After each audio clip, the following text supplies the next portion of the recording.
You were down the hall. What actually happened that day? Right. I was actually 2 doors down. My office is 2 doors down from AOC. And not at one moment during the events of January 6th did any rioter or any insurrectionist come down the hallways where our offices are located. I initially, took to task the press for making these claims, taking these claims to apocalyptic levels. And all I did was state the facts. I live in reality. I deal with facts and not fiction.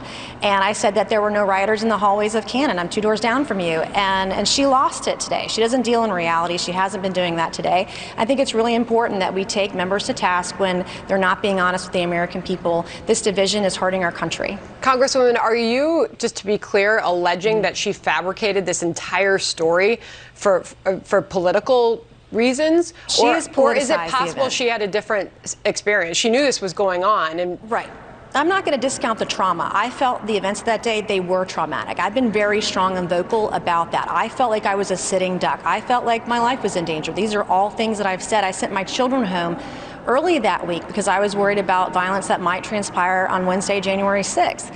But at no time were there rioters at our doors banging to get in. And I think that, also attacking the Capitol Police this week, she did that earlier this week, she did that last month. The only thing standing between us and the rioters in our office building were the Capitol Police, and they were outnumbered. And I'm not going to discount the trauma that we each experienced, but we have to be factual when we describe what actually happened. And I'm telling the truth today. That's simply it. The AOC response to this, and if I could just get you to respond to her, because she's calling you deeply cynical, and says that this is a disgusting attack that you've launched on her, directly tweeting at you. As the Capitol complex was stormed and people were being killed, none of us knew in the moment that what areas were compromised. You previously told reporters, she says to you, yourself, that you barricaded in your office, afraid you'd be hurt. I believe you just said that on the record here as well. You can comment on that and respond to her, but I'll also ask you why you feel this is a fight you so strongly want to engage in. Well, I didn't intend to engage in this fight. I was just simply commenting on the fact that there weren't rioters at our doors. They weren't in the hallways. They were not inside the building of Cannon. I think that was an important detail because the way that the media was portraying this and the threat that was on her life, and using the words like murder this week. Why do you think she, as you're alleging, she fabricated the story about the rioters being in the hallways? Why do you think she would do that? Well, I mean, she's very good at politicizing events to her advantage, and that's what's going on today. We've seen it throughout her tenure in Congress, and these are the reasons why Americans are fed up with politics today. Seeing the culture of personality in both parties continually dividing our country. We have real work to do, and just look yesterday and today being distracted from the work of the people. We have people out of jobs, we have kids that aren't back in school, and we have vaccinations that need to get to vulnerable and compromised Americans so we can stem the tide of COVID-19. These aren't the things that we're talking about today because we're dealing with literally, I feel like I'm in an episode of Jerry Springer right now. It's a circus, and we're paid a lot of money to do a job, and I'm here to work, and that's what we need to be doing. That's what each of us need to be focusing on today going forward for the remainder of our term in Congress. Here's Republican lawmaker Nancy Mace claiming that she's not here to discount AOC's trauma, while simultaneously making bad faith claims intended solely to discount AOC's trauma. This came in the aftermath of AOC recording an Instagram Live where she recounted how she was in her office on January 6th when she heard banging on the door and ultimately a man entering her office. And I immediately realized that I shouldn't have gone into the bathroom. I should have jumped in the closet. And so I opened the door when all of a sudden I hear that whoever was trying to get inside got into my office. And then I realized that it's too late,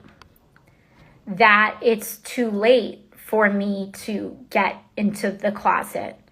And so I go back in and I hide back in the bathroom behind the door. And then I just start to hear these yells of, "Where is she? Where is she?" And I just thought to myself, they got inside.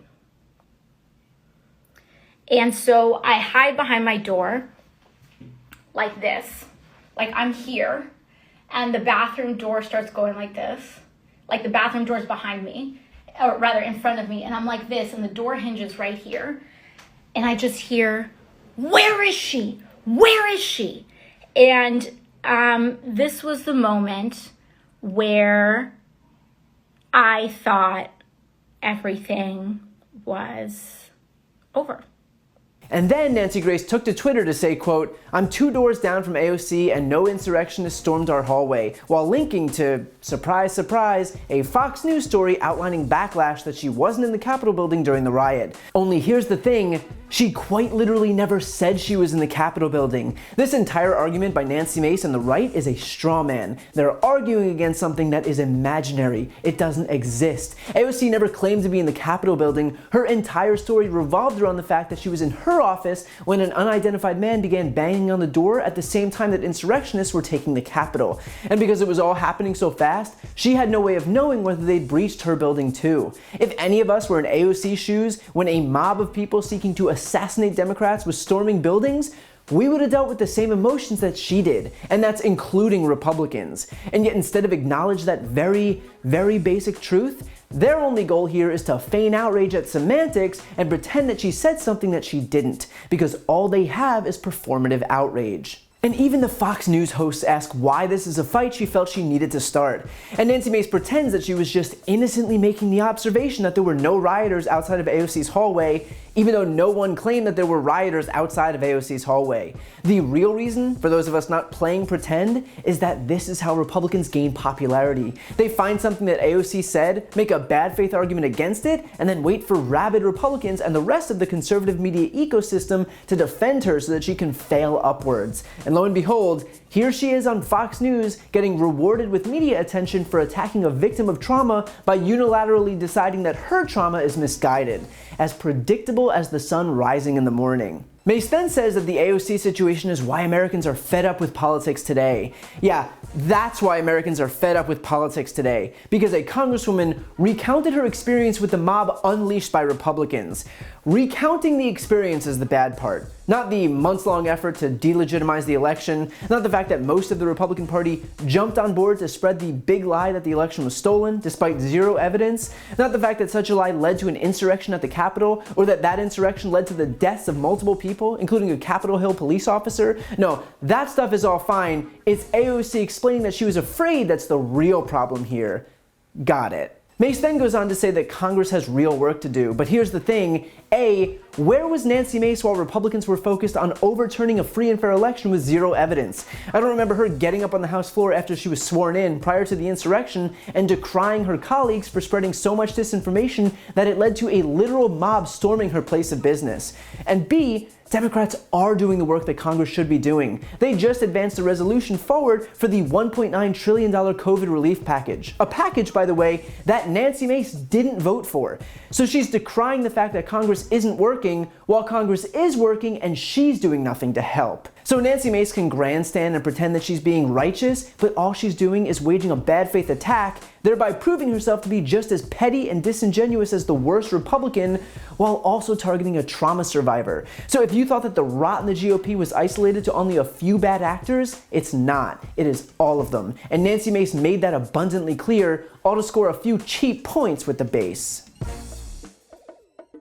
While you're here, please check out my podcast, No Lie with Brian Tyler Cohen. I take a deep dive into the top stories of the week, and I also interview major players in the world of politics, like Kamala Harris, Adam Schiff, Nancy Pelosi, Pete Buttigieg, Katie Porter, Al Franken, Cory Booker, Jamie Harrison, Mary Trump, and many more. Again, that's No Lie with Brian Tyler Cohen, available anywhere you listen to podcasts.